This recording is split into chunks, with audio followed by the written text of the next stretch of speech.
3টের সময় বেরিয়েছিল, এখন বাজে 9টা, আর এক্ষুনি পৌঁছালো কালী মায়ের মূর্তি। আর এরপরেই গাড়ি থেকে নামিয়ে নিয়ে হাতে করে নিয়ে যেতে হবে, কারণ যেখানটায় গাড়িটা দাঁড়িয়ে আছে ততটুকুনি ঢালাই রয়েছে, থেকে মাটির রাস্তা শুরু হচ্ছে। আর রাস্তাটা এতটাও ভালো না, তার কারণে হাতে করে মাকে নিয়ে আসা হচ্ছে প্যান্ডেলে। আর এত দূর থেকে মাকে প্যান্ডেলে নিয়ে আসতে সবার কিন্তু কালো ঘাম বেরিয়ে গেছিল। তারপরে মাকে প্যান্ডেলে বসানোর পর আমরা চলে গেছিলাম মালা গাঁথার জন্য। আমরা এখানটায় 5টা মালা গেঁথেছিলাম, 2টো বেল পাতার মালা, একটা জবা ফুলের মালা, একটা গাঁদা ফুলের মালা, আর একটা ছিল শিউলি ফুলের মালা। শিব ঠাকুরের জন্য সাদা ফুল পাইনি, তাই শিউলি ফুলের মালা গেঁথেছিলাম। আমি বেল পাতাগুলো ছেড়ে মুড়ে দিচ্ছিলাম আর ও মালা গাঁথছিল।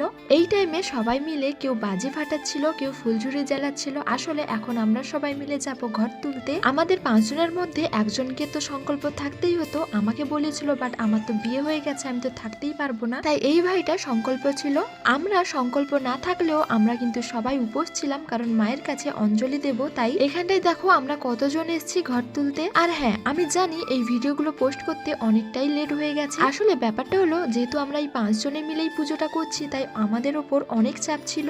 এক তো আমার উপর চাপ ছিল, দ্বিতীয় কথা হলো গিয়ে আমি বাবার বাড়িতে গেলে সবার সাথে কথা বলাই আমার টাইম কেটে যায়। এই হাসি মজা কথা বলাতে ভিডিও তো করে রাখি, কিন্তু আমার এডিট করার টাইম হয়ে ওঠে না, তাই ভিডিওগুলো পোস্ট করতে আমার অনেকটাই দেরি হয়ে গেছে। পুজোর দিন কিন্তু আমরা সারা রাত জেগেছিলাম সবাই মিলে। পুজো শেষ হয়ে গেছে, তাও আমরা বাড়ি যাইনি, কারণ সকালবেলায় সবার ঘরে ঘরে প্রসাদ দেব।